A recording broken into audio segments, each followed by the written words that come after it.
কোরআন কখনো শীর্ণ হবে না, দীর্ণ হবে না, জীর্ণ হবে না, দুর্বল হবে না। এমন একটি কিতাব, এই কোরআনকে যারা মানবে, আল্লাহ রাব্বুল আলামিন বলেছেন তাদেরকে জিরো থেকে হিরো বানিয়ে দেবেন, সুবহানাল্লাহ। আর কোরআনকে যারা বিরোধিতায় লিপ্ত হবে, আল্লাহ রাব্বুল আলামিন তাদেরকে হিরো থেকে জিরো বানিয়ে দেবেন। হযরত ওমর ইবনুল খাত্তাব রাদিয়াল্লাহু তাআলা আনহু এমন একজন মানুষ ছিলেন যিনি বিশ্বনবীকে হত্যা করার জন্য কোষমুক্ত তরবারি নিয়ে, উন্মুক্ত তরবারি নিয়ে ছুটে এলেন, কোরআনের দাওয়াত পেলেন। সর্বপ্রথম তার কর্ণকুহরে প্রবেশ করলো সূরা তাহা তেলাওয়াত, সুবহানাল্লাহ বলেন। সূরা তাহা তিনি যখন তেলাওয়াত তার কর্ণকুহরে প্রবেশ করলো, অন্তরকরণে যখন সূরা তাহার তেলাওয়াত প্রবেশ করলো, তার মনটা বিগলিত হয়ে গেল। বোনের ঘরে ঢুকে পড়লেন, ভগ্নিপতির কাছে গিয়ে প্রশ্ন করলেন, তোমরা কিছুক্ষণ পূর্বে যে তেলাওয়াত করছিলা ওই পত্রটি কোথায়, ওই কাগজটি কোথায়? তার বোন ভগ্নিপতি বলল, ওমর, তুমি কিছুক্ষণ পূর্বে রাগান্বিত হয়ে আমাদেরকে প্রহিত করেছো, মেরেছো, আঘাত করেছো, রক্তাক্ত করেছো, আমাদেরকে ব্যথা বেদনায় জর্জরিত করেছো, আমরা তোমাকে দেব না। এবার ওমর যখন নম্রভাবে, কমল হৃদয়ভাবে যখন বললেন, বোন, তোমরা যেটা তেলাওয়াত করছিল ওইটা আমাকে দাও। ওমরের কণ্ঠে যখন নমনীয়তা পেলেন, কমলতা পেলেন, সঙ্গে সঙ্গে হযরতে খাব্বাব বিন আরাত রাদিয়াল্লাহু তাআলা আনহু চৌকাঠের তলায় লুকাইছিলেন, তিনি বের হয়ে এসে বললেন, সুসংবাদ গ্রহণ করো, আল্লাহর নবী তোমার জন্য সুসংবাদ দিয়েছেন, সুবহানাল্লাহ। এরপরে তাকে গোসল করালেন, পত্রখানা হাতে দিলেন, তিনি কোরআন কারীমের সূরা তাহা তেলাওয়াত করলেন, চোখ দিয়ে পানি গড়িয়ে পড়ল। আল্লাহর নবীর কাছে তলোয়ার নিয়ে ছুটলেন। এবার হযরত হামজা রাদিয়াল্লাহু তাআলা আনহু দারুল আরকামের সামনে দাঁড়ায়ছিলেন, দেখলেন হযরত ওমরকে আসতে। সাহাবা আজমাইন বললেন, ইয়া রাসূলুল্লাহ, ইয়া হাবিবাল্লাহ, আমাদেরকে অনুমতি দেন, আজকে ওমরের কল্লাটা ধড় থেকে নামায়ে দেব। রাসূল আকরাম সাল্লাল্লাহু আলাইহি ওয়াসাল্লাম বললেন, তোমরা চুপ থাকো, সে আসুক, আসতে দাও। ওমর গেলেন, বিশ্বনবীর কাছে বসলেন, বললেন, ইয়া রাসূলুল্লাহ, ইয়া হাবিবাল্লাহ, জিন্দেগির যত পাপ তাপ রয়েছে আজকে কালেমা পড়াই দেন, আমি সব ধুয়ে মুছে সাফ করে নেব, সুবহানাল্লাহ। যাদের সৌভাগ্য আল্লাহ তাআলা দিয়েছেন, একমাত্র তারাই এ ঘরে আসতে পেরেছে, বসতে পেরেছে এবং শেষ পর্যন্ত দোয়ায় শরীক হয়ে বাড়ি যেতে পারবে ইনশাআল্লাহ। এটা আল্লাহর শ্রেষ্ঠত্ব, মর্যাদা। তো কোরআন নাজিল করেছেন যে আল্লাহ রাব্বুল আলামিন, সেই কোরআনের মর্যাদা রক্ষার জন্য আমরা মুসলমানরা কতটুকু ব্যথিত বলেন তো? দিন যায়, মাস যায়, সপ্তাহ যায়, বছর যায়, যুগ যুগান্তর পার হয়ে যায়, কোরআনের কাছে একটা মিনিট আমরা বসার সময় পাই না। আবার বাৎসরিক কোনো একটা এরকম প্রোগ্রাম হয়, সেখানেও আমরা বসার সুযোগ পাই না। এটা আমাদের ব্যর্থতা। যে কোরআন আল্লাহ রাব্বুল আলামিন নাজিল করে কোরআনের সাথে সংস্পর্শে থাকার কারণে একটি 30 টাকা 40 টাকা গজের কাপড়ের মর্যাদা বাড়ে। মাত্র 30-40 টাকা দাম একটি কাপড়, এক গজ কাপড় কিনে এনে কোরআনের সংস্পর্শে লাগার কারণে এই কাপড়টা কেউ যদি পায়ের তলায় পড়ে থাকে বা নিচে পড়ে থাকে, মানুষ তুলে চুমু খায় কিনা বলেন? সুবহানাল্লাহ। তাহলে কোরআনের সঙ্গে এটা লাগার কারণে মর্যাদা বেড়েছে। সামান্য 30-40-50 টাকা দামের রেহাল, যে রেহাল খুব দুর্বল জাতের, গাছ থেকে কাঠ সংগ্রহ করে সেই কাঠ দিয়ে বানানো হয়, অথচ এ রেহাল যদি মাটিতে পড়ে থাকতে দেখে, একজন অমুসলিমও যদি দেখে, সেও সম্মান করে, সুবহানাল্লাহ। তাহলে কোরআনের সঙ্গে লাগার কারণে এটা মর্যাদা বেড়েছে। অথচ মানুষ, আমাদের উপর আল্লাহ কোরআন নাজিল করেছেন, আমাদের মর্যাদা বাড়ে না।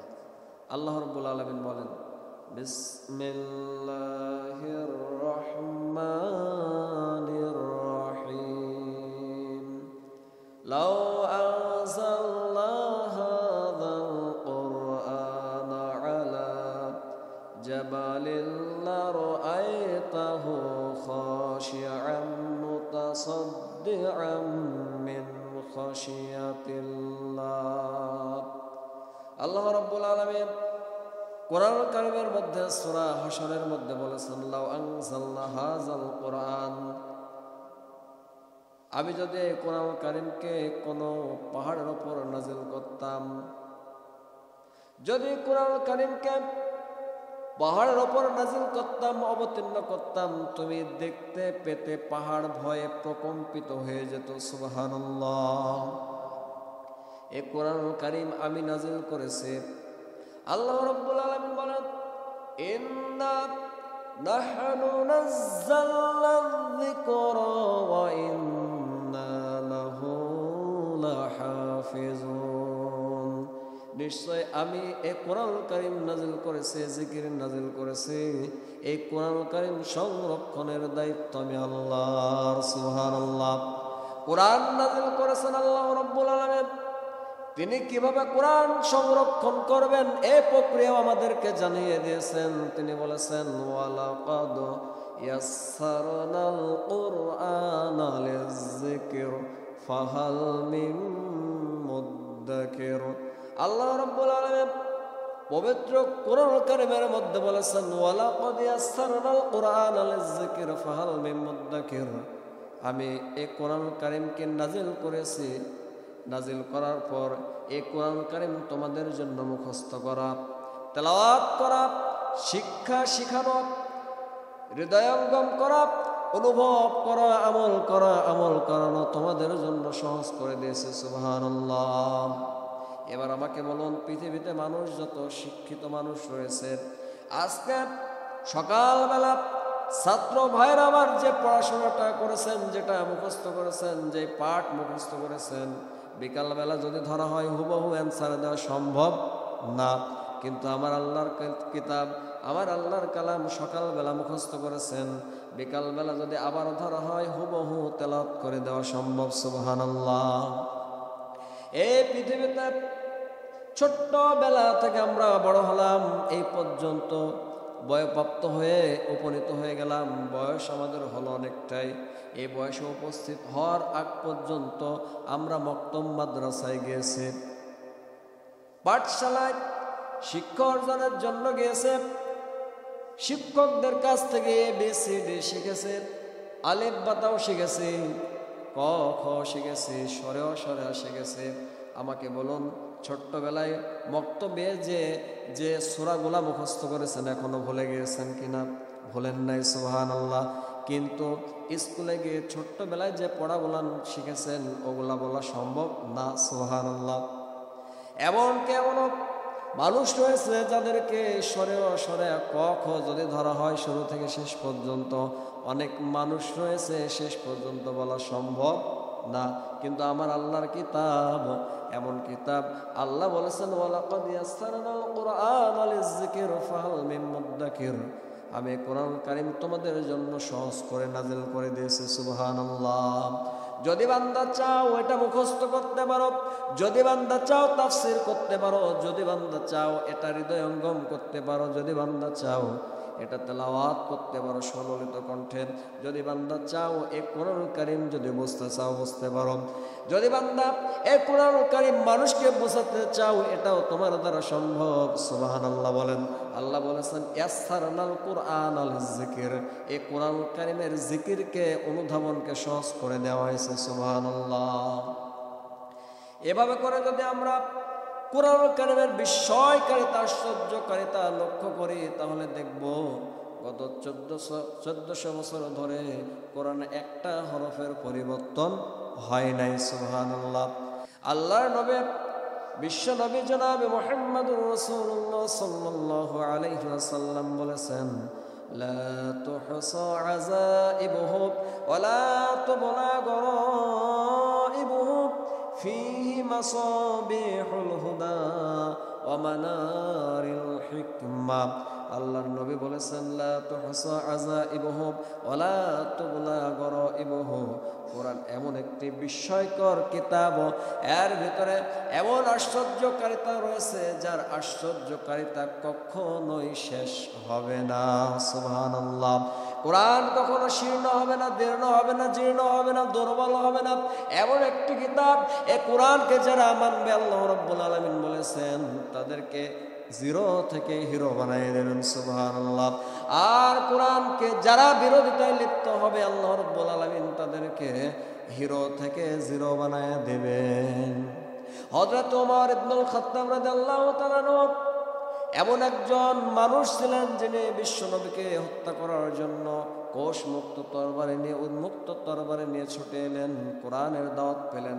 সর্বপ্রথম তার কর্ণকুহরে প্রবেশ করলো সূরা তাহা তেলাওয়াত, সুবহানাল্লাহ বলেন।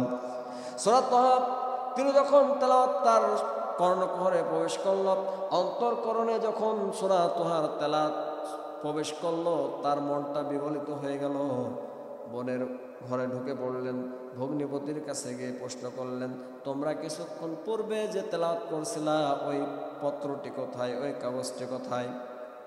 তার বোন ভগ্নিপতি বলল, ওমর, তুমি কিছুক্ষণ পূর্বে রাগান্বিত হয়ে আমাদেরকে প্রহিত করেছো, মেরেছো, আঘাত করেছো, রক্তাক্ত করেছো, আমাদেরকে ব্যথা বেদনায় জর্জরিত করেছো, আমরা তোমাকে দেব না। এবার ওমর যখন নম্রভাবে, কমল হৃদয়ভাবে যখন বললেন, বোন, তোমরা যেটা তেলাওয়াত করছিল ওইটা আমাকে দাও। ওমরের কণ্ঠে যখন নমনীয়তা পেলেন, কমলতা পেলেন, সঙ্গে সঙ্গে হযরতে খাব্বাব বিন আরাত রাদিয়াল্লাহু তাআলা আনহু চৌকাঠের তলায় লুকাইছিলেন, তিনি বের হয়ে এসে বললেন, সুসংবাদ গ্রহণ করো, আল্লাহর নবী তোমার জন্য সুসংবাদ দিয়েছেন, সুবহানাল্লাহ। এরপরে তাকে গোসল করালেন, পত্রখানা হাতে দিলেন, তিনি কোরআন কারীমের সূরা তাহা তেলাওয়াত করলেন, চোখ দিয়ে পানি গড়িয়ে পড়ল। আল্লাহর নবীর কাছে তলোয়ার নিয়ে ছুটলেন। এবার হযরত হামজা রাদিয়াল্লাহু তাআলা আনহু দারুল আরকামের সামনে দাঁড়ায়ছিলেন, দেখলেন হযরত ওমরকে আসতে। সাহাবা আজমাইন বললেন, ইয়া রাসূলুল্লাহ, ইয়া হাবিবাল্লাহ, আমাদেরকে অনুমতি দেন, আজকে ওমরের কল্লাটা ধর থেকে নামায় দেব। রাসূল আকরাম সাল্লাল্লাহু আলাইহি ওয়াসাল্লাম বললেন, তোমরা চুপ থাকো, সে আসুক, আসতে দাও। ওমর গেলেন, বিশ্বনবীর কাছে বসলেন, বললেন, ইয়া রাসূলুল্লাহ, ইয়া হাবিবাল্লাহ, জিন্দেগির যত পাপ তাপ রয়েছে আজকে কালেমা পড়াই দেন, আমি সব ধুয়ে মুছে সাফ করে নেব, সুবহানাল্লাহ। পড়ে নিলেন, লা ইলাহা ইল্লাল্লাহু মুহাম্মাদুর রাসূলুল্লাহ, সুবহানাল্লাহ। এই কালেমা পড়ার কারণে আল্লাহ রাব্বুল আলামিন ওমরকে দিয়ে গোটা পৃথিবীর অর্ধ জাহান শাসন করাইছেন, সুবহানাল্লাহ। তাহলে সে কোথায় ছিল? জিরো। নগর রাষ্ট্রের হয়তো বা নেতা ছিল, সংকীর্ণ একটা জায়গার মাতবরি, তার ছিল, ক্ষমতা ছিল, কিন্তু যখন সে কোরআন গ্রহণ করলো আল্লাহ রাব্বুল আলামিন গোটা পৃথিবীর অর্ধ জাহানের ক্ষমতা তাকে দিয়ে দিলেন, সুবহানাল্লাহ। এভাবে আল্লাহ রাব্বুল আলামিন কোরআন যারা গ্রহণ করবে তাদের মর্যাদা বৃদ্ধি করবেন। আবু জাহেল বিশ্ব নবীর তেলাওয়াত শুনতো, শ্রবণ করত, ভালো লাগতো, কিন্তু আমল করত না, বিশ্ব নবীর সঙ্গে বিরোধিতা করত। এমনকি আইন পর্যন্ত তারা পাশ করেছিল। কি আইন পাশ করেছিল? আল্লাহ রাব্বুল আলামিন তাও তুলে ধরেছেন। আল্লাহ তাআলা বলেন, ওয়া ক্বালাল্লাযীনা কাফারু লা তাসমাউ লিহাযাল কুরআন। কাফেররা আইন পাশ করলো, তোমরা কোরআন শুনতে যাও না, কোরআন শুনতে দিও না, কোরআনের আলোচনা যেখানে হবে সেখানে তোমরা বাধা প্রদান করো। বলেন নাউজুবিল্লাহ। এই আবু জাহেল সম্পর্কে বলা হয় তার নাম ছিল আবুল হাকাম, জ্ঞানের পিতা, কিন্তু কোরআনের বিরোধিতা করার কারণে তার নাম হয়ে গেল মূর্খের পিতা। বলেন নাউজুবিল্লাহ। তাহলে আল্লাহ রাব্বুল আলামিন বলেছেন, লা তুহসা আযাইবুহু ওয়া লা তুবলা গরাইবুহু ফীহি মাসাবিহুল হুদা ওয়া মানারিল হিকমা। কোরআন কখনো জীর্ণ হবে না, শীর্ণ হবে না, এর আশ্চর্যকারিতা কখনো মলিন হবে না, সুবহানাল্লাহ বলেন। আশ্চর্যকারিতা, এমন আশ্চর্যকারিতা, এখানে যারাই আসবে আল্লাহ রাব্বুল আলামিন তাদেরকে হেদায়েতের মশাল হাতে ধরাই দেবেন, সুবহানাল্লাহ বলেন। শুধু তাই নয়, জ্ঞান বিজ্ঞানের যত কলা কৌশলতা রয়েছে আল্লাহ তাদেরকে দান করে দেবেন, সুবহানাল্লাহ। আজকে দেখেন আফগানিস্তানের তালেবানরা দুর্বল ছিল, যখনই তারা কোরআনকে গ্রহণ করে নিয়েছে আল্লাহ রাব্বুল আলামিন তাদেরকে ইসলামী স্টেট দিয়ে দিয়েছেন। সুবহানাল্লাহ বলেন। এইভাবে করে আল্লাহ রাব্বুল আলামিন জ্ঞান বিজ্ঞানের যত শাখা প্রশাখা রয়েছে, অমানারিল হিকমা, জ্ঞান বিজ্ঞান যে কোরআন গ্রহণ করলে কোরআনের রাজ কায়েম করলে আল্লাহ দেবেন, তার প্রমাণ তারা। সুবহানাল্লাহ বলেন। তারা আজকে এমন অবস্থায় উন্নীত হয়েছে, আমেরিকার ডলারের চাইতে তাদের পয়সার দাম 2 গুণ বেশি। সুবহানাল্লাহ বলেন। এত পাওয়ার কোরআনে। আল্লাহর নবী বিশ্বনবী জনাবে মুহাম্মদুর রাসূলুল্লাহ সাল্লাল্লাহু আলাইহি ওয়াসাল্লাম বলেছেন, কোন মানুষ যখন কোরআন দিয়ে কথা বলবে সে সত্য কথা বলে। সুবহানাল্লাহ। মা ক্বালা বিহি সাদাকা ওয়া মান আমিলা বিহি উজরা ওয়া মান হাকামা বিহি আদালা। বিশ্বনবী সাল্লাল্লাহু আলাইহি ওয়াসাল্লাম বলেছেন, যে ব্যক্তি কোরআন দিয়ে কথা বলবে সে সত্য কথা বলবে, যে ব্যক্তি এর উপর আমল করবে আল্লাহ রাব্বুল আলামিন তাকে পুরস্কার দেবেন, জাযা দেবেন। সুবহানাল্লাহ। শুধু তাই নয়, যে ব্যক্তি এটা দিয়ে ইনসাফ কায়েম করবে, বিচার ও ফয়সালা কায়েম করবে, সে যেন ন্যায় বিচার কায়েম করবে। সুবহানাল্লাহ বলেন। আজকে ন্যায় বিচার নাই, কোরআনের বিচার নাই। আল্লাহ রব্বুল আলামিন সূরা মায়েদার 44, 45 এবং 47 নম্বর আয়াতে কারিমায় পরপর 3 বার বলেছেন, ওয়ামাল্লাম ইয়াহকুম বিমা আনজালাল্লাহু ফাউলাইকা হুমুল কাফিরুন, ওয়ামাল্লাম ইয়াহকুম বিমা আনজালাল্লাহু ফাউলাইকা হুমুল ফাসিকুন, ওয়ামাল্লাম ইয়াহকুম বিমা আনজালাল্লাহু ফাউলাইকা হুমুজ জালিমুন। আবার আল্লাহ রাব্বুল আলামিন বলেছেন, যে ব্যক্তি কোরআন দিয়ে বিচার ও ফয়সালা করে না, নিজেদের সমাজের যাবতীয় সমস্যার সমাধান করে না, সেই ব্যক্তি কাফের, ফাসেক, জালেম। বলেন নাউজুবিল্লাহ। কাফের, ফাসেক, জালেম। আল্লাহ রাব্বুল আলামিনের পর বলেছেন, ওয়া দাআ ইলাইহি হুদিয়া ইলা সিরাতিম মুস্তাকিম। তার মানে বোঝা গেল ডাকার অনেক রাস্তা থাকবে, কিন্তু একটাই পথ, আল্লাহর দিকে যদি মানুষকে ডাকা হয় সেটাই হবে সিরাতুল মুস্তাকিমের পথ। সুবহানাল্লাহ।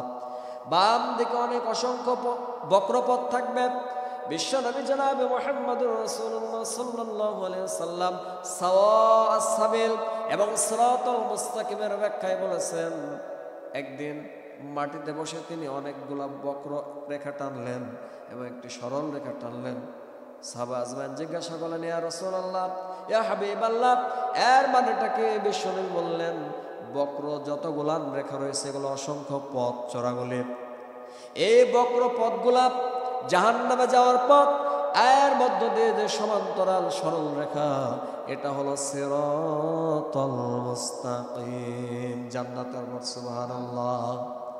তাহলে আল্লাহর নবী বললেন, ওয়া দাআ ইলাইহি, যে ব্যক্তি এই কোরআনের দিকে ডাকবে, এই হেদায়েতের পথের দিকে ডাকবে, সে যেন সিরাতুল মুস্তাকিমের দিকে মানুষকে ইনভাইট করলো। সুবহানাল্লাহ। তাহলে মানুষকে কোন দিকে ডাকতে হবে? কোরআনের দিকে। এরপর আল্লাহ রাব্বুল আলামিন কোরআনের মর্যাদা এত দিয়েছেন, এমন একটি মাসে কোরআন নাযিল করেছেন যে মাসটা আমাদের সামনে সমাগত। সুবহানাল্লাহ বলেন। হয়তোবা আর 14 থেকে 15 দিন পর আমরা রমজান মাস পেয়ে যাব ইনশাআল্লাহ। এই রমজান মাস এত মর্যাদাবান মাস। আল্লাহ রাব্বুল আলামিন কোরআন কারীমের মধ্যে বলেছেন, শাহরু রমাদানাল্লাযী উনজিলা ফীহিল কুরআন হুদাল লিন-নাসি ওয়া বায়্যিনাতিন মিনাল হুদা ওয়াল ফুরকান। আল্লাহ রাব্বুল আলামিন বলেছেন, শাহরু রমাদানাল্লাযী উনজিলা ফীহিল কুরআন, রমজান মাস, যে মাসের মধ্যে আল্লাহ রাব্বুল আলামিন তোমাদের উপর উনজিলা ফীহিল কুরআন, কোরআন নাযিল করেছেন। সুবহানাল্লাহ বলেন। হুদাল লিন-নাস, এটা মানুষের জন্য হেদায়েত, শুধু হেদায়েত নয়, এটা মানুষের জন্য পথ নির্দেশিকা। সুবহানাল্লাহ।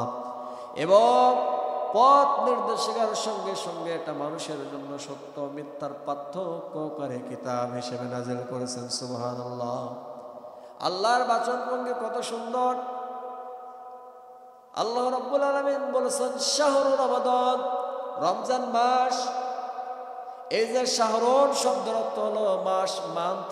আল্লাহ রাব্বুল আলামিন এই শব্দটা কোরআন কারীমের মধ্যে 12 বার অ্যাড দিয়েছেন। সুবহানাল্লাহ বলেন। 12টা মাসে হয় 1 বছর। আল্লাহ রাব্বুল আলামিন এই শাহরুন শব্দটা সর্বমোট কোরআনে 12 বার এনেছেন। সুবহানাল্লাহ। এরপরে বলছেন এটা রমজান মাস। এই রমজান মাস আল্লাহ কোরআন নাযিল করেছেন এবং নাযিল করেছেন এর জন্য এটা মানুষের জন্য পথ নির্দেশিকা হিসেবে নাযিল করেছেন। সুবহানাল্লাহ। ওই যে বললাম অসংখ্য পথ, বাঁকা পথ, চোরাগলি থাকবে, এই পথকে ঠিক করার জন্য কোরআন নাযিল করেছেন আল্লাহ। সুবহানাল্লাহ। শুধু তাই নয়, বাঁকা পথে চলতে গিয়ে সুদ সামনে এসে হাজির হতে পারে, ঘোষ সামনে এসে হাজির হতে পারে, ওজনে পরিমাপে কম দেওয়া সামনে এসে হাজির হতে পারে, জমির আইল ঠেলা সামনে এসে হাজির হতে পারে, মানুষকে নিরপরাধ মানুষকে গুম খুন করার অপরাধ সামনে আসতে পারে। এজন্য আল্লাহ বলেছেন ওয়াল ফুরকান। সুবহানাল্লাহ। এটা শুধু হেদায়েতের নির্দেশিকা নয়, এটা তোমাদের জন্য মানদণ্ড। সুবহানাল্লাহ। ফুরকান মানে মানদণ্ড, তুলাদণ্ড, নির্ধারক, বিচার করার জন্য যেটা আল্লাহ রাব্বুল আলামিন দিয়েছেন, সত্য মিথ্যা পার্থক্য করার জন্য মানদণ্ড হিসেবে আল্লাহ কোরআন নাযিল করেছেন। সুবহানাল্লাহ। সমাজে সুদ চালু আছে, ঘুষ চালু আছে, দুর্নীতি চালু আছে, গুম খুন চালু আছে। এমন গুম খুন কিছুদিন পূর্বে চালু ছিল, আয়না ঘরের মতো জায়গায় মানুষকে পুঁতে রাখা হতো, হত্যা করা হতো, বড় বড় মাছ দিয়ে তাদেরকে খাওয়ানো হতো। বলেন নাউজুবিল্লাহ। ইতিহাস, কালো ইতিহাস, যুগে যুগে কালে কালে যারা আল্লাহ রাব্বুল আলামিন এর কিতাবের সঙ্গে বিরোধিতায় লিপ্ত হয়েছে, আল্লাহ রাব্বুল আলামিন তাদেরকে ছোট্ট ছোট্ট বাহিনী দিয়ে পৃথিবী থেকে বিদায় করেছেন। সুবহানাল্লাহ। একথা আমরা সকলে জানি। নূহ আলাইহিস সালাতু ওয়াস সালাম এর জাতের লোকেরা যখন 950 বছর পর্যন্ত দাওয়াত দেওয়ার পরে অধ্যত্ব প্রকাশ করল, জুলুম জালিমের ভূমিকা অবতীর্ণ হলো, আল্লাহ রাব্বুল আলামিন তাদেরকে পানির মতো জিনিস দিয়ে বিদায় করে দিয়েছেন। সুবহানাল্লাহ। আকাশ থেকে পানি বর্ষণ হলো, জমিন থেকে পানি উদ্গীরণ হলো, এভাবে করে আল্লাহ রাব্বুল আলামিন জমিন থেকে তাদেরকে বিদায় করে দিলেন। অতঃপর হযরত ইব্রাহিম আলাইহিস সালাতু ওয়াস সালাম কে যখন জুলুম নির্যাতনের শিকার হতে হলো, আল্লাহ রাব্বুল আলামিন নমরুদকে একটা নেগড়া মশা দিয়ে পৃথিবী থেকে বিদায় করে দিয়েছেন। আল্লাহু আকবার। শুধু তাই নয়, ইতিহাস সাক্ষী আল্লাহ রাব্বুল আলামিন কোরআনুল কারীমের মধ্যে মূসা এবং ফেরাউনের আলোচনা করেছেন। এই ফেরাউন যখন অধ্যত্ব প্রকাশ করলো, অহংকার করলো, বলল আনা রব্বুকুমুল আ'লা, আমি তোমাদের মহান রব। আল্লাহ রাব্বুল আলামিন সহ্য করতে পারলেন না, এই ফেরাউনকে পানি দিয়ে চুমনি খায় পৃথিবী থেকে বিদায় করে দিয়েছেন। আল্লাহু আকবার। শুধু তাই নয়, আল্লাহর নবীর দুশমন, সর্বোচ্চ বড় পর্যায়ের দুশমন আবু জেহেল বিশ্বনবীকে এতটা কষ্ট দিয়েছে, বিশ্বনবী নামাজে দাঁড়াইছে এই সময় ঘড়ি চাপাই দিয়েছে, বিশ্বনবী নামাজে দাঁড়াইছে এই সময় থেকে অত্যাচার করার জন্য গিয়েছে, কত শত সহস্র বিশ্বনবীকে কষ্ট দিয়েছে। এই আবু জেহেলকে আল্লাহ রাব্বুল আলামিন 12-13 বছরের বালক দিয়ে পৃথিবী থেকে বিদায় করেছেন। সুবহানাল্লাহ। বর্তমানে যদি আমরা দেখে কত বড় বড় আন্দোলন হলো, কত বড় বড় নেতারা পার হয়ে গেল, ছোট্ট ছোট্ট ছাত্ররা জালিমকে বিদায় করার জন্য আল্লাহর পক্ষ থেকে নিযুক্ত হয়ে গেল। সুবহানাল্লাহ। এটা আল্লাহর খেলা, আল্লাহর পাওয়ার, আল্লাহর ক্ষমতা। মুমিন যারা হবে, ইমানদার হবে, তাদেরকে বিশ্বাস অবশ্যই করতে হবে। কিন্তু যাদের ভিতরে ইমান নাই, ইমান না থাকার কারণে তারা কাফেরদের মধ্যে অন্তর্ভুক্ত হয়ে যাবে। বলেন নাউজুবিল্লাহ। এজন্য আল্লাহ রাব্বুল আলামিন বলেছেন কোরআনুল কারীম, শাহরু রমাদান আল্লাযী উনজিলা ফীহিল কুরআন হুদাল লিন-নাস ওয়া বায়িনাতিন মিনাল হুদা ওয়াল ফুরকান। এটা রমজান মাস, এই মাসে আল্লাহ কোরআন নাযিল করেছেন। এই মাসে কোরআন নাযিল করে মানুষের মর্যাদা বাড়ায় দিয়েছেন। সুবহানাল্লাহ। এই মাসে রমজান মাসে আল্লাহ রাব্বুল আলামিন কোরআন নাযিল করেছেন রাতের বেলায়, এজন্য রাতের মর্যাদা বৃদ্ধি পেয়েছে। সুবহানাল্লাহ বলেন।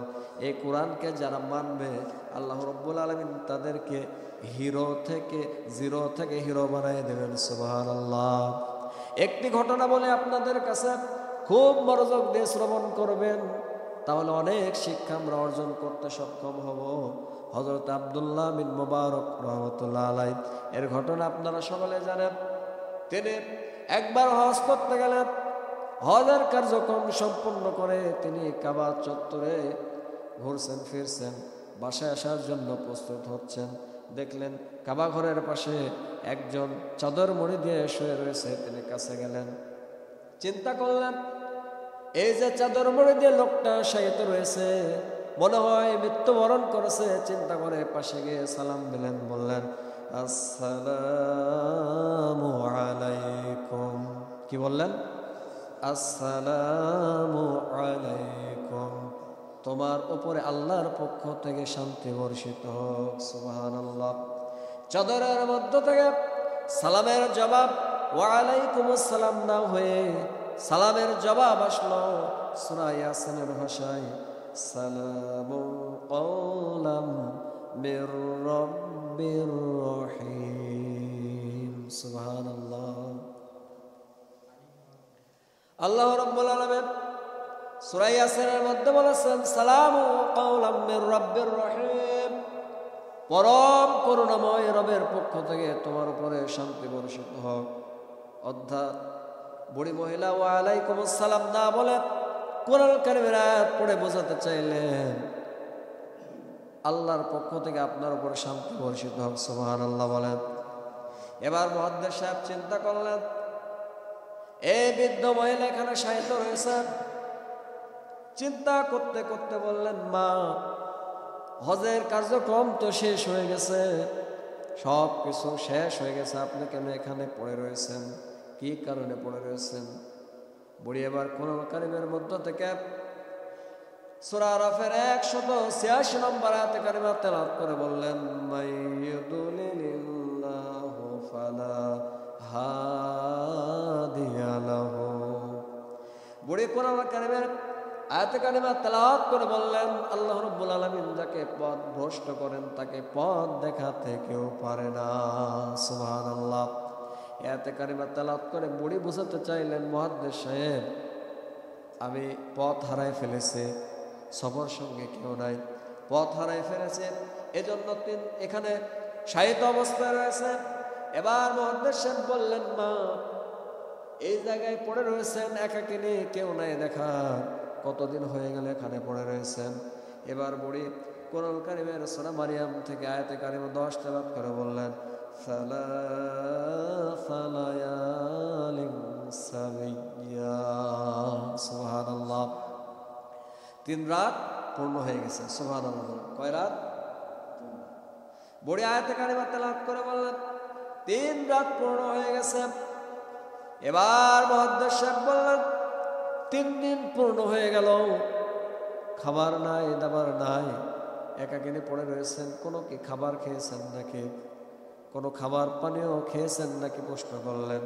এবার বুড়ি কোরআন কারীম থেকে সূরা শুআরার ৭৯ নম্বর আয়াতে কারিমা তেলাওয়াত করে বলতেছেন, আল্লাযী হুয়া ইউতঈমুনি ওয়া ইয়াসকিন। সুবহানাল্লাহ। আল্লাযী হুয়া ইউতঈমুনি ওয়া ইয়াসকিন, তিনি আমার সত্তা, যিনি আমাকে খাওয়ান এবং পান করান। সুবহানাল্লাহ। আয়াতে কারিমা তেলাওয়াত করে বুড়ি বুঝাতে চাইলেন, মুহাদ্দিস সাহেব, আল্লাহ রাব্বুল আলামিন আমার খাবারের বন্দোবস্ত করেছেন। সুবহানাল্লাহ। এবার মুহাদ্দিস সাহেব বুড়িকে বললেন, বুড়িমা, আমার কাছে কিছু খাবার রয়েছে, আপনার যদি ইচ্ছা হয় তাহলে এই খাবারটুকু আপনি গ্রহণ করুন। সুবহানাল্লাহ বলেন। এবার বলে কোরআন কারীম থেকে সূরাতুল বাকারার 187 নম্বর আয়াতে কারিমা তেলাওয়াত করে বললেন, সুম্মা আতিম্মুস সিয়ামা ইলাল লাইল। সুবহানাল্লাহ। বুড়ি আয়াতে কারিমা তেলাওয়াত করে বোঝাতে চাইলেন, মুহাদ্দিস সাহেব, আমি রোজা রেখেছি, আল্লাহ বলেছেন তোমরা তোমাদের রোজাকে সন্ধ্যা পর্যন্ত পূর্ণ করো। সুবহানাল্লাহ। বুড়ি আয়াতে কারিমা তেলাওয়াত করে বোঝাতে চাইলেন, মুহাদ্দিস সাহেব, আমি রোজা রেখেছি, সুতরাং আল্লাহ যেহেতু বলেছেন সন্ধ্যা পর্যন্ত রোজাকে পূর্ণ করো, আমি রোজা ভাঙবো না। সুবহানাল্লাহ। এবার মুহাদ্দিস সাহেব বললেন, মা, সফরের অবস্থায় তো ফরজ রোজাও ছেড়ে দেওয়া যায়, ভেঙে ফেলা যায়। আপনি রোজা ভেঙে ফেলুন, খাবার টুকুন গ্রহণ করুন। এবার মুহাদ্দিসের জবাবে বুড়ি বলতেছেন, ওয়া আন তাসুমু খায়রুল লাকুম ইন কুনতুম তা'লামুন। ওয়া আন তাসুমু খায়রুল লাকুম, যদি তোমরা সিয়াম পালন করো তাহলে এটা তোমাদের জন্য কল্যাণকর। সুবহানাল্লাহ। বুড়ি আয়াতে কারিমা তেলাওয়াত করে বোঝাতে চাইলেন, মুহাদ্দিস সাহেব আল্লাহ তাআলা বলেছেন সিয়াম পালন করা সওয়াবের কাজ। কিসের কাজ? নেকির কাজ। সুতরাং আমি তো সিয়াম পালনকারী, সিয়ামরত অবস্থায় রয়েছে, আমি রোজা ভাঙব না। মুহাদ্দিস সাহেব চিন্তা করলেন, এমন একজন মহিলা, আমি তার সঙ্গে মাতৃভাষায় কথা বলি আর সে আমার সঙ্গে কোরআন দিয়ে কথা বলে, আমি তাকে মাতৃভাষায় কথা বলাই ছাড়ব। সুবহানাল্লাহ। এই চিন্তা করে মুহাদ্দিস সাহেব বললেন, মা আপনি কেন প্রত্যেক কথার জবাব কোরআন দিয়ে দেন? এবার বুড়ি সূরা কোরআনুল কারীমের সূরা কফের 18 নম্বর আয়াত তেলাওয়াত করে বলতেছেন, মা ইয়ালফিযু মিন কওলিন ইল্লা লাদাইহি রাকীবুন আতীদ। মানুষ এমন কোনো কথা বলে না যা আল্লাহর নির্ধারিত ফেরেশতারা লিপিবদ্ধ করে না রাখে। সুবহানাল্লাহ। বুড়ি আয়াতে কারিমা তেলাওয়াত করে বোঝাতে চাইলেন, মুহাদ্দিস সাহেব শুনুন, মানুষ যত মুভমেন্ট তার থেকে প্রকাশ করুক না কেন, আল্লাহর পক্ষ থেকে কিরামান কাতিবিন যে ফেরেশতারা রয়েছে সব আমল লিপিবদ্ধ করে দেয়। সুবহানাল্লাহ। কিরামান কাতিবিন কয়জন ফেরেশতা? 2 জন। তাদের নাম কে? কিরামান কাতিবিন তাদের নাম নয়, এটা তাদের সম্মান, এটা তাদের উপাধি। কিরামান মানে সম্মানিত, কাতিবিন দ্বিবচন মানে 2 জন ফেরেশতা। সুবহানাল্লাহ।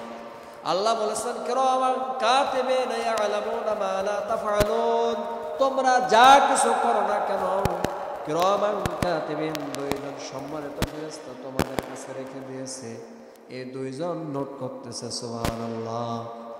বুড়ি আয়াতে কারিমা তেলাওয়াত করে বোঝাতে চাইলেন মুহাদ্দিস সাহেব, যেহেতু কিরামান কাতিবিন রয়েছে, আমি এই জন্য কোরআন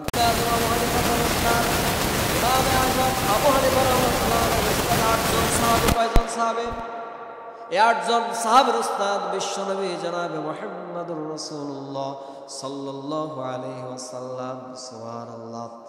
বিশ্বনবীর ছাত্র সাহাবীরা, সাহাবীদের ছাত্র ইমামে আজম আবু হানিফা, ইমামে আজম আবু হানিফার ছাত্র আব্দুল্লাহ বিন মুবারক। সুবহানাল্লাহ।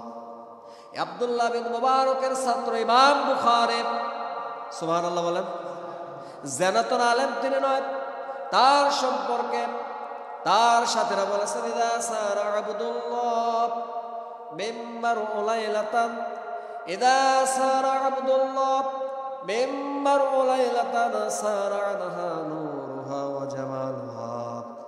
যখন আব্দুল্লাহ আমাদের ছেড়ে, এলাকা ছেড়ে, নিজ বাসভূমি ছেড়ে যখন অন্যত্র চলে গেল, তখন এলাকার আলো চলে গেল, নূর চলে গেল, জ্ঞান চলে গেল। সুবহানাল্লাহ। এলাকার সৌন্দর্যই বিদায় হয়ে গেল। এমন একজন জ্ঞানী আলেম ছিলেন আব্দুল্লাহ বিন মুবারক। সুবহানাল্লাহ। তারা আরো বলেছেন, ইদা যুকিরাল্লাহ খিয়ানু ফি বালদাতিন ফাহুম আনজুমুন ওয়া আনতা হিলালুহা। তারা বলেছেন, আমরা যখন আমাদের বন্ধুদের সঙ্গে আলাপ আলোচনায় বসতাম, আমরা এবং তৎকালীন সময়ে যে বড় বড় আলেমরা ছিল, আব্দুল্লাহ বিন মুবারকের সমকালীন সময়ে যত বড় বড় মুহাদ্দিসরা ছিল, মুফাসসিররা ছিল, তাবে ছিল, সবাই যদি আকাশের তারকা হয় তাহলে আব্দুল্লাহ বিন মুবারক হলো আকাশের চাঁদের মতো। সুবহানাল্লাহ। এত বড় আলেম চিন্তা করতেছেন, ভাবছেন এই বুড়ি আমার সঙ্গে কোরআন দিয়ে কথা বলে, আমি তাকে মাতৃভাষায় কথা বলে ছাড়বো। এবার চিন্তা করলেন, কোরআন কারিমে তো বাড়ির কথা নাই, জায়গার কথা নাই। সুবহানাল্লাহ। বাড়ি কোথায় জিজ্ঞাসা করলেন বুড়িমা, আপনার বাড়ি কোথায়? এবার বড়ে কোরআন কারিম থেকে সূরা ইসরার 17 নম্বর সূরা 15 নম্বর পারার 1 নম্বর আয়াতে কারিমা তেলাওয়াত করলেন, বললেন সুবহানাল্লাযী আসরা বি'আবদিহি লাইলাম মিনাল মাসজিদিল হারাম ইলাল মাসজিদিল আকসা। সুবহানাল্লাহ। আয়াতে কারিমা তেলাওয়াত করে বুড়ি বোঝাতে চাইলেন মুহাদ্দিস সাহেব এই যে মসজিদে হারামে এখন আছি আর বাইতুল মুকাদ্দাসের কাছে আমার বাড়ি। সুবহানাল্লাহ। বাইতুল মুকাদ্দাস এমন একটি জায়গা বিশ্বনবী জনাবে মুহাম্মদুর রাসূলুল্লাহ সাল্লাল্লাহু আলাইহি ওয়াসাল্লাম যখন মেরাজে গেলেন, কোথায় গেলেন? মেরাজে। এই মেরাজে যাওয়ার পূর্বে আল্লাহ রাব্বুল আলামিন বিশ্বনবীকে নিজ ঘর থেকে নিয়ে মসজিদে হারাম থেকে নিয়ে মসজিদে আকসা আগে সফর করাইছেন। সুবহানাল্লাহ। এমন একটি জায়গা যার মর্যাদা অত্যধিক, যে ঘরের জন্য জিহাদ করা ফরজ, যারা ওই ঘরের জন্য লড়াই করবে আল্লাহ রাব্বুল আলামিন তাদেরকে জান্নাতের গ্যারান্টি দিয়েছেন। সুবহানাল্লাহ। আজকে গোটা পৃথিবীর মুসলমানরা এক হয়ে এক জায়গায় ফিলিস্তিন রক্ষা করার জন্য নিজের প্রাণ যতক্ষণ পর্যন্ত থাকে ততক্ষণ লড়াই করা আমাদের উপরে ফরজ, ঠিক কিনা বলেন? আল্লাহ রাব্বুল আলামিন বলেছেন এই পৃথিবীর বুকে কাবা ঘরের পরে সর্বোচ্চ মর্যাদাবান জায়গা হলো বাইতুল মুকাদ্দাস। বিশ্বনবী জনাবে মুহাম্মদুর রাসূলুল্লাহ সাল্লাল্লাহু আলাইহি ওয়াসাল্লাম দীর্ঘ 17 মাস পর্যন্ত বাইতুল মুকাদ্দাসকে কেন্দ্র করে কিবলা করে নামাজ আদায় করেছেন। সুবহানাল্লাহ। এমন একটি জায়গা বুড়ি আয়াতে কারিমা তেলাওয়াত করে বোঝাতে চাইলেন মুহাদ্দিস সাহেব মসজিদে হারাম এসেছে হজ করতে, মসজিদ আকসার কাছে আমার বাড়ি, বাইতুল মুকাদ্দাসের কাছে আমার বাড়ি। বুড়ি এবার চিন্তা করলেন, বুড়ি মা আমার কাছে উট আছে, সাওয়ারি আছে, যানবাহন রয়েছে, আপনি যদি রাজি হন তাহলে আমার উটের পিঠে চড়তে পারেন, আপনাকে গন্তব্যে আমি পৌঁছে দেব। সুবহানাল্লাহ। বুড়ি এবার বললেন, কোরআন কারীম থেকে একটা তেলাওয়াত করে বললেন ওমা তাফআলু মিন খায়রিন ইয়ালামুহুল্লাহ। সূরা বাকারার 194 নম্বর আয়াত তেলাওয়াত করে বললেন ওমা তাফআলু মিন খায়রিন ইয়ালামুহুল্লাহ। তুমি যদি কোনো নেক কাজ করো, ভালো কাজ করো, উত্তম কাজ করো, আল্লাহ রাব্বুল আলামিন তা জানবেন এবং তোমাকে পুরস্কার দেবেন। সুবহানাল্লাহ। অর্থাৎ বুড়ি বোঝাতে চাইলেন তুমি তোমার কাজ করতে পারো, তুমি যে মঙ্গল, ভালো কাজ, উত্তম কাজ, ভালো কাজের প্রস্তাব দিয়েছো, এই প্রস্তাবটা আমি অ্যাকসেপ্ট করলাম, তুমি তোমার কাজ করতে পারো। এবার যখন মুহাদ্দিস সাহেব দাঁড়ায় রয়েছেন, বুড়ি উটের পিঠে উঠতে যাবেন, উঠার জন্য প্রস্তুতি হচ্ছেন, দেখলেন মুহাদ্দিস সাহেব তার দিকে তাকায় রয়েছে। মুহাদ্দিস সাহেব বুড়ির দিকে কি করেছে? তাকায় রয়েছে। যখন মুহাদ্দিস সাহেবকে বুড়ির দিকে তাকিয়ে থাকতে দেখলেন, এবার বুড়ি কোরআন কারীম থেকে একটা আয়াত কারিমা তেলাওয়াত করে বললেন قل للمؤمنين يغضوا من أبصارهم ويحفظوا فروجهم। আয়াত কারিমা তেলাওয়াত করে বললেন এ নবী আপনি মুমিন পুরুষদেরকে বলুন তারা যেন তাদের দৃষ্টি শক্তিকে নিম্নগামী করে রাখে। সুবহানাল্লাহ। বুড়ি আয়াত কারিমা তেলাওয়াত করে মুহাদ্দিস সাহেবকে বোঝাতে চাইলেন, মুহাদ্দিস সাহেব আমি বুড়ি মানুষ, উটের পিঠে উঠতে গিয়ে না জানে বেশ সতর্ক হতে পারে, শরীর বিবস্ত্রও হতে পারে, সুতরাং আপনি পুরুষ মানুষ, আপনি আপনার দৃষ্টি শক্তিকে নিম্নগামী করে রাখুন। সুবহানাল্লাহ। এভাবে করে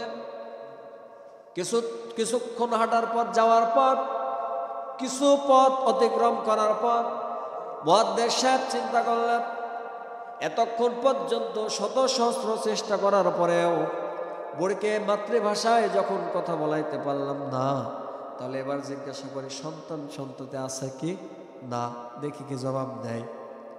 যখন বললেন বড় বাপ সবই তো ঠিক আছে, কোরআন ছাড়া যখন কথাই বলেন না, তাহলে বলুন তো আপনার কি সন্তান সন্ততি আছে নাকি? এবার বুড়ি কোরআন কারীম থেকে একটা আয়াত কারিমা তেলাওয়াত করে বললেন, আল মালু ওয়াল বানুনা জিনাতুল হায়াতিদ দুনিয়া। সুবহানাল্লাহ। বুড়ি বললেন, আল মাল ধন সম্পদ, ওয়াল বানুনা সন্তান সন্ততি, জিনাতুল হায়াতিদ দুনিয়া এটা দুনিয়ার চাকচিক্য সৌন্দর্য। সুবহানাল্লাহ বলেন। এতে কারিমা তেলাওয়াত করে বুড়ি বোঝাতে চাইলেন, ধন সম্পদ সন্তান সন্ততি আমার রয়েছে, এ থেকে আল্লাহ আমাকে মাহরুম করেন নাই। সুবহানাল্লাহ। মুয়াদ্দিস সাহেব এবার চিন্তা করলেন, সন্তান সন্ততি তো আছে বুঝলাম, আটকাবার জন্য আরেকটি কায়দা করলেন। বললেন, মা আপনার সন্তান রয়েছে বুঝলাম, কিন্তু এই সন্তানদের নাম কি? সুবহানাল্লাহ। বুড়ি এবার কোরআন কারীম থেকে সূরা মারিয়ামের 12 নম্বর আয়াত, সূরা নিসা থেকে 164 নম্বর আয়াত এবং সূরা নিসা থেকে 125 নম্বর আয়াতে কারিমা তেলাওয়াত করে বললেন, ইয়া ইয়াহইয়া খুযিল কিতাবা বিকুওয়া ওয়া কাল্লামাল্লাহু মূসা তাকলিমা ওয়াত্তাখাযাল্লাহু ইব্রাহিমা খলিলা। সুবহানাল্লাহ। পরপর তিনটা তেলাওয়াত করে বললেন, ইয়া ইয়াহইয়া আমার ছেলে, ওয়া কাল্লামাল্লাহু মূসা তাকলিমা মূসা আমার ছেলে, ওয়াত্তাখাযাল্লাহু ইব্রাহিমা খলিলা ইব্রাহিম খলিল আমার ছেলে। সুবহানাল্লাহ।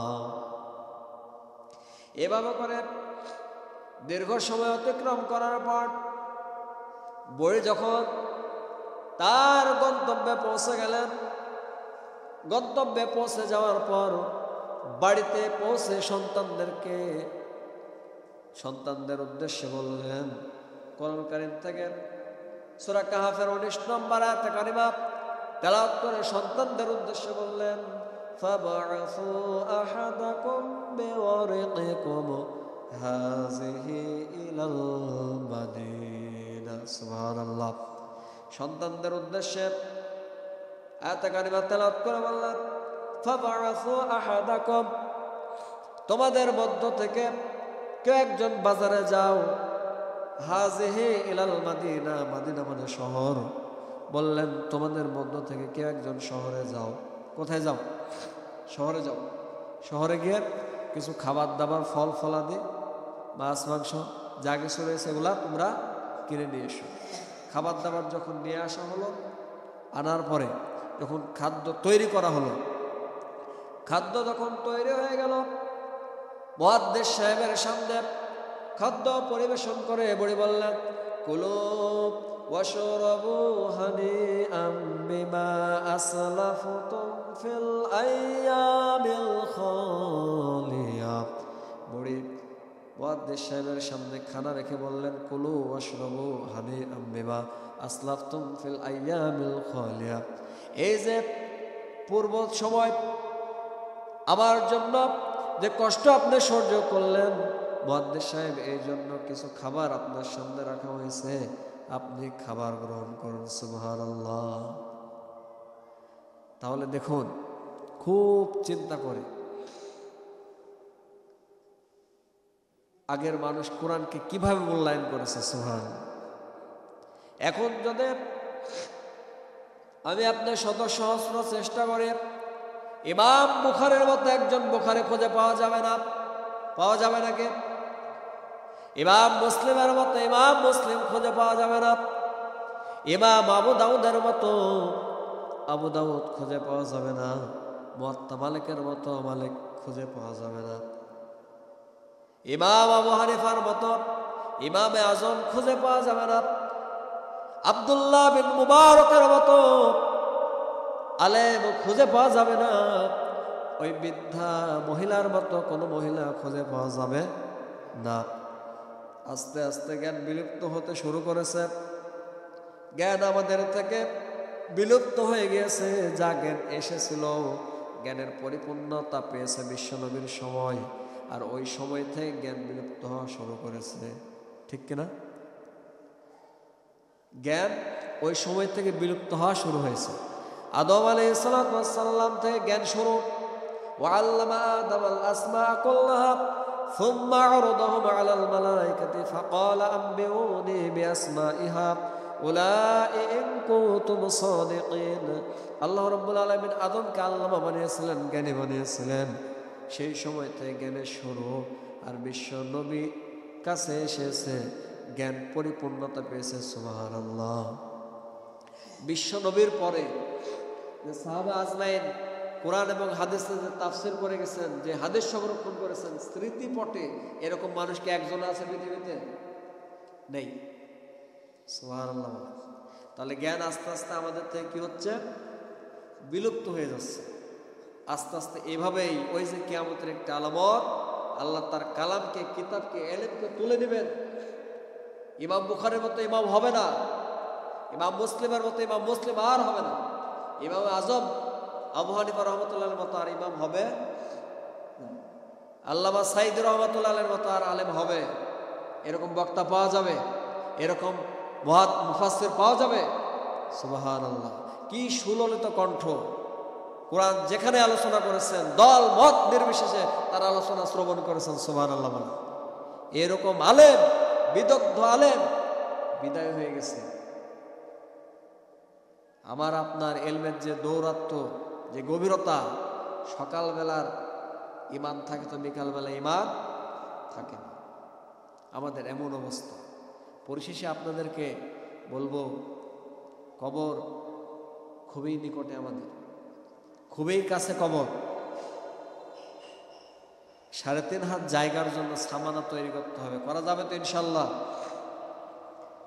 কবর আমাদেরকে প্রতিনিয়ত ডাকতেছে, আইনামা তাকুনু ইদরিককুমুল মাউতু ওয়া লা কুনতুম ফি বুরুজিম মুশাইয়াদা। পালাবেন কোথায় কবর থেকে? পালাতে পারবেন নাকি?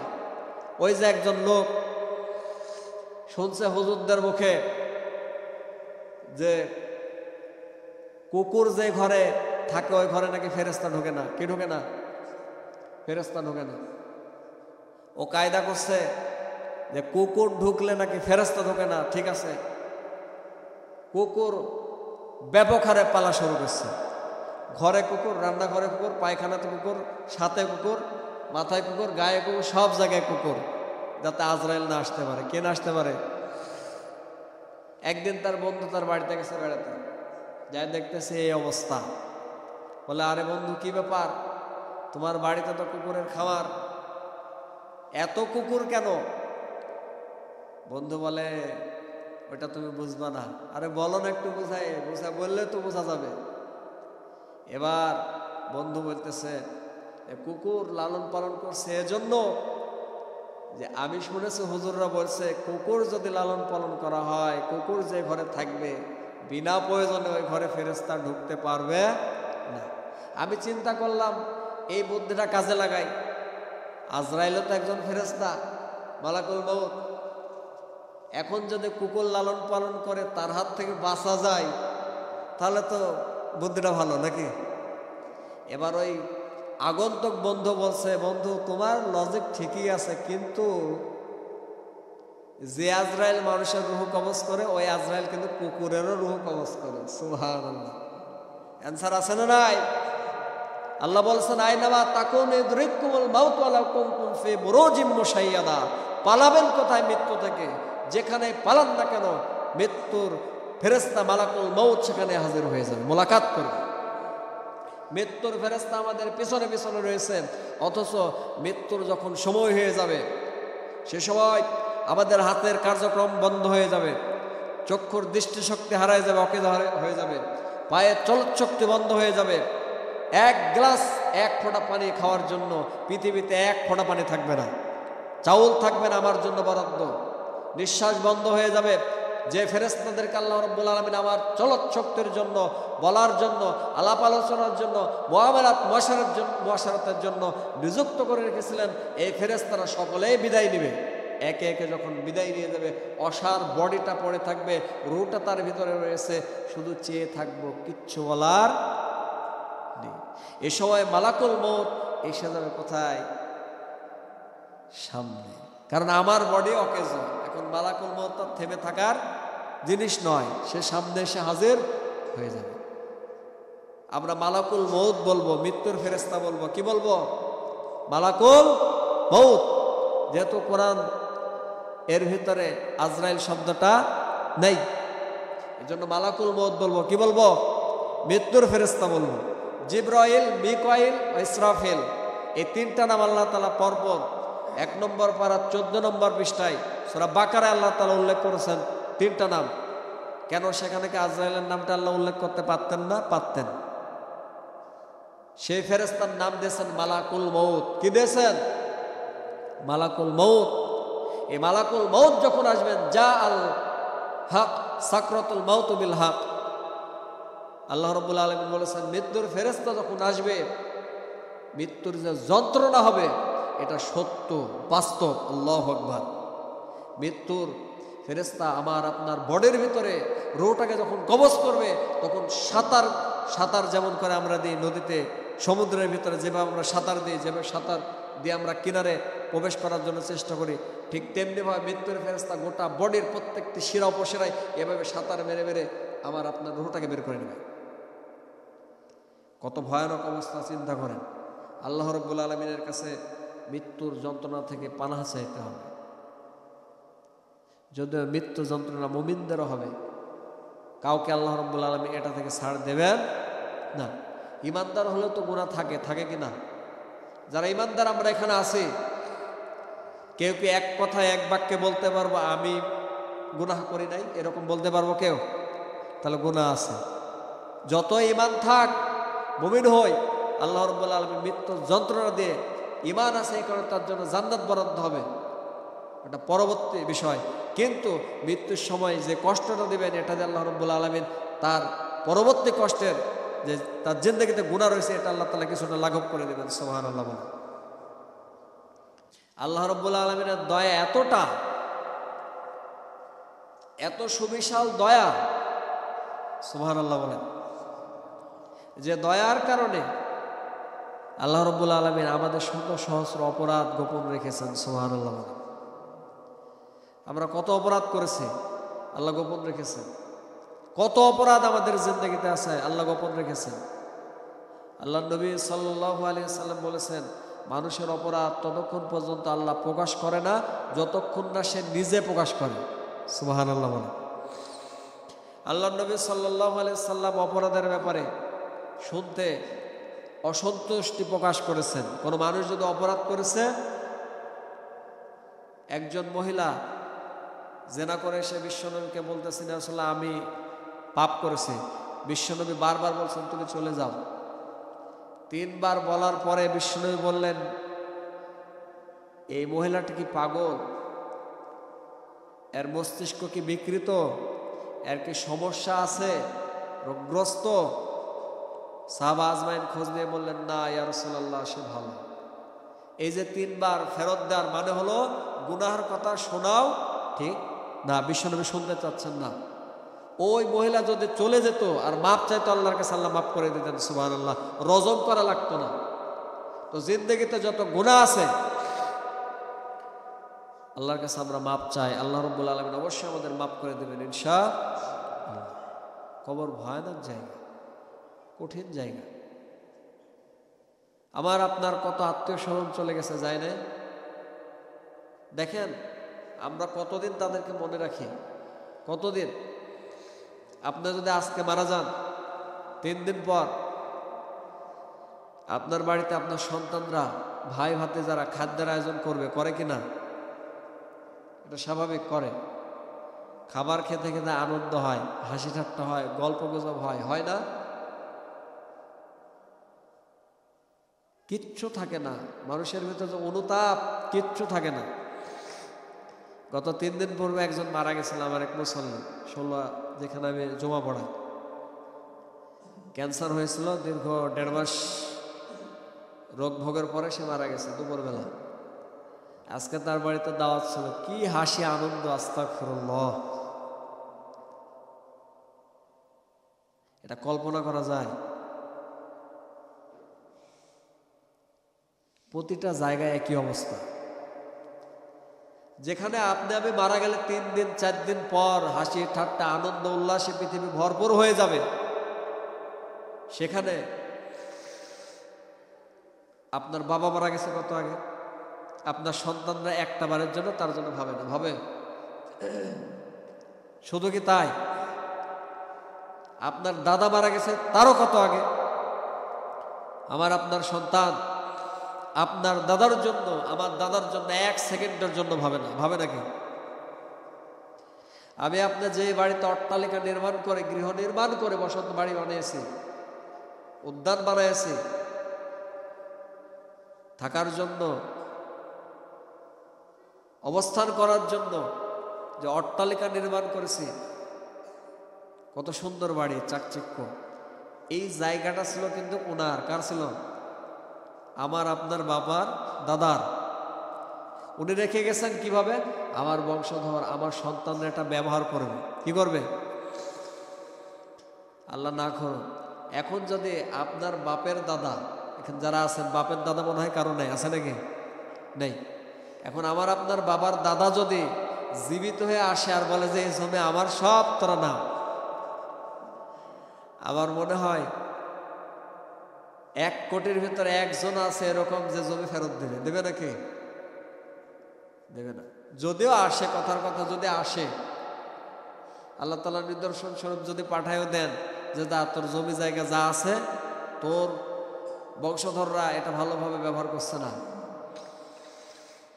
আগে টেলিভিশন ছিল না, ঘরে টেলিভিশন চলেনি, এখন তোর জমির উপরে ঘর বানায় অট্টালিকা নির্মাণ করে, সেখানে সিডি ভিসিডি টেলিভিশন মোবাইল সব কিছু ইউজ করছে, গুনাহের কারখানা বানাইছে। সুতরাং ওই জমিতে ফেরত নেই। যদি আল্লাহ এইভাবে কাউকে পাঠায়ও দেন, ওই জমি কেউ ফেরত দেবে? দেবে নাকি? অথচ তিনি রেখে গেছেন আমাদের কথা ভেবে। কাদের কথা?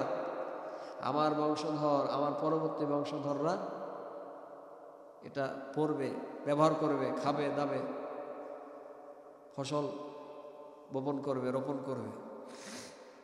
এই যে আমি আপনি যেভাবে তাদের জন্য, তাদের কথা মনে করছি, তাদের জন্য সোয়াব রেসানি করছি, দান সৎকা করছি, আমাদের যে অবস্থা, বছর চলে যায়, যুগ চলে যায়, মৃত্যুর সময় হাজির হয়, এরপরেও ওই 100, 200, 500 টাকা ওই দাদার জন্য, দাদার বাপের জন্য কোনোদিনও দিই নাই। দিছে নাকি?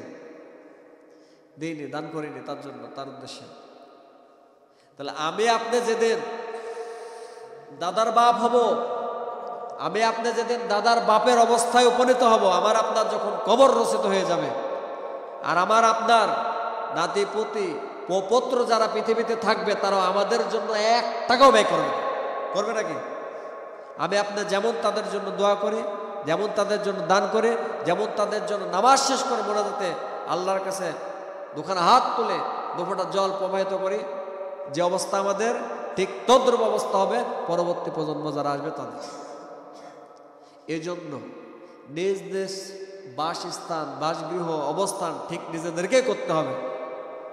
আমি আপনি যদি মাদ্রাসা নির্মাণের জন্য, মসজিদ পরিপাটি করার জন্য, দিনের খেদমতে যারা নিয়োজিত রয়েছে, এতিম, মিসকিন, অসহায়, সহায় সম্বলহীন, এদের পাশে যদি আমরা অবস্থান করে দাঁড়াই, তাদের সাহায্য করি, অবশ্যই এগুলা কিয়ামতের দিন আমাদের কাজে দেবে, সাদকা জারিয়া হিসেবে। সুবহানাল্লাহ।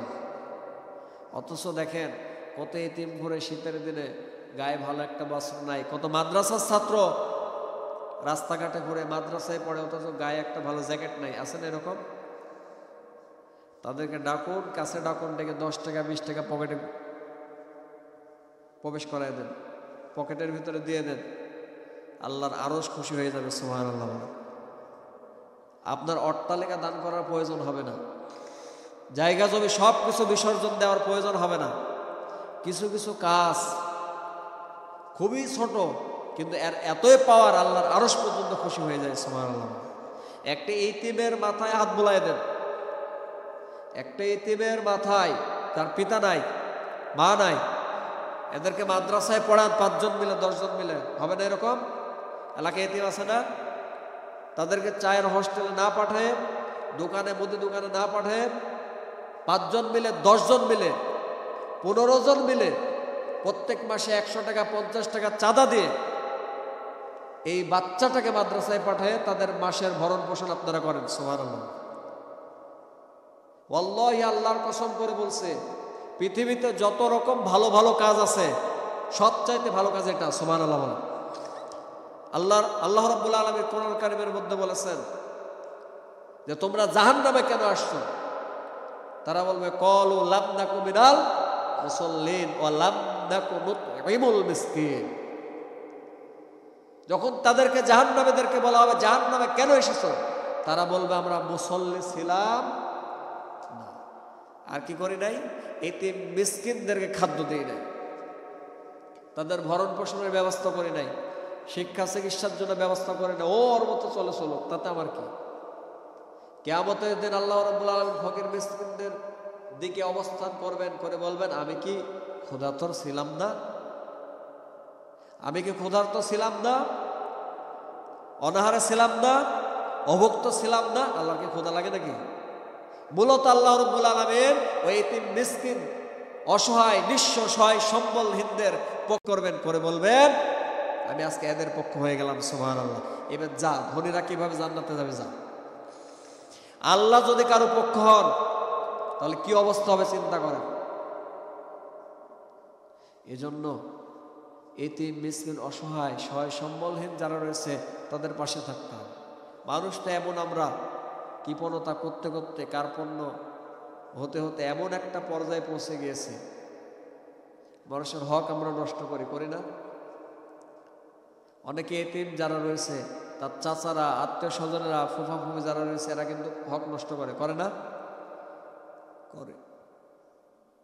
ওয়ালা তাকুলু আমওয়ালাল ইয়াতীম, আল্লাহ বলেছেন তোমরা ভক্ষণ করো না ইয়াতীমের ধন সম্পদ বিল বাতিল, বাতিল পন্থায়, অবৈধ পন্থায়, নিকৃষ্ট পন্থায়। তাহলে বাতিল পন্থায়, অবৈধ পন্থায়, গোপনে অভিসারে দলিল করে নিলেন, কিয়ামতের ময়দানে হিসাব দিতে হবে না? এক বিঘত যদি জমিন কেউ আইল ঠেলার মাধ্যমে মানুষের 5 বছর 10 বছর 7 বছর 8 বছরে যদি এক বিঘত জমিও কেউ মানুষের আইল ঠেলার মাধ্যমে নিয়ে নেয়, গ্রাস করে, আল্লাহ রাব্বুল আলামিন 7 তবক আসমান জমিন তার গণ্ডদেশে ঝোলাই দেবেন। বলেন নাউজুবিল্লাহ। আজকে এরকম আইল ঠেলার লোক আছে না নাই সমাজে? নাই? আছে। জায়গায় জায়গায় প্রত্যেকটা মাঠে মাঠে আছে আইল ঠেলে।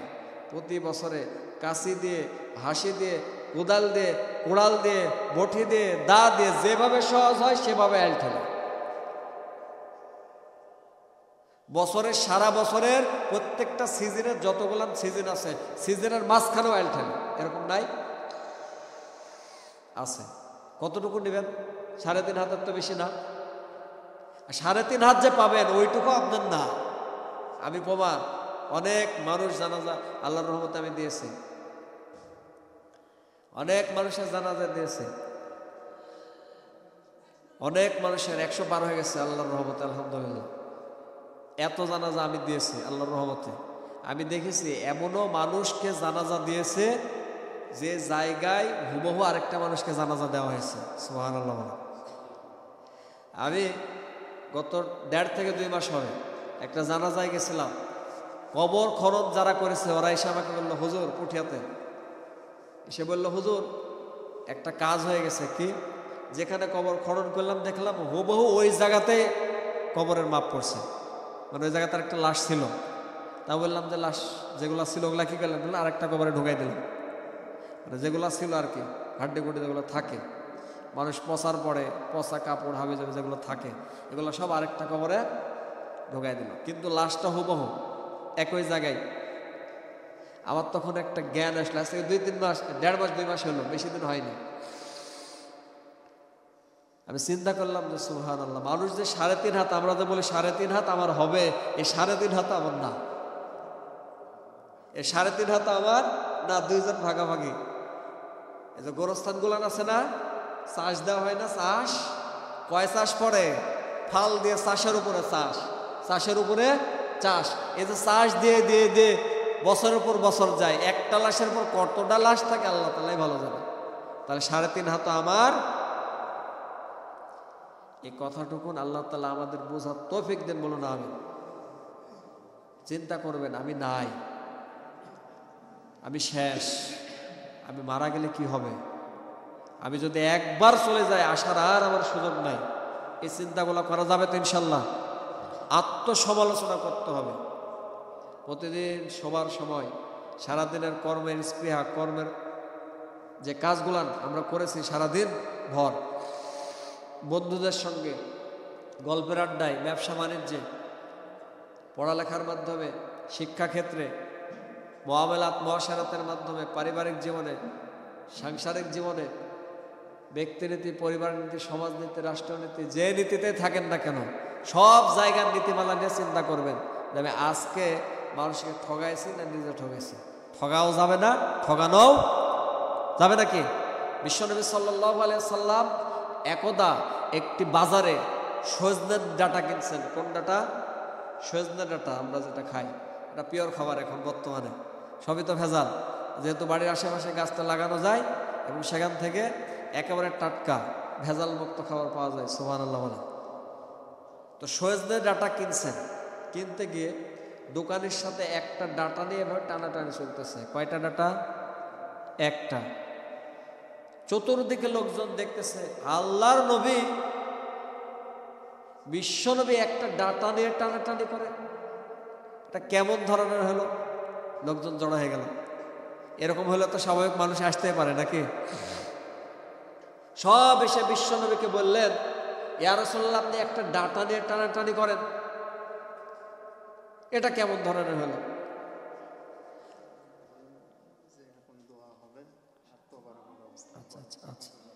আচ্ছা, এখন কিছুক্ষণের মধ্যে দোয়া হবে ইনশাল্লাহ, তাবারকের ব্যবস্থা আছে। আপনারা কেউ যাবেন না, সকলেই মসজিদের ভিতরে এসে বসে পড়ুন, সকলেই ইনশাল্লাহ। এ কথাটা বলে আমরা দোয়াতে যাবো ইনশাআল্লাহ।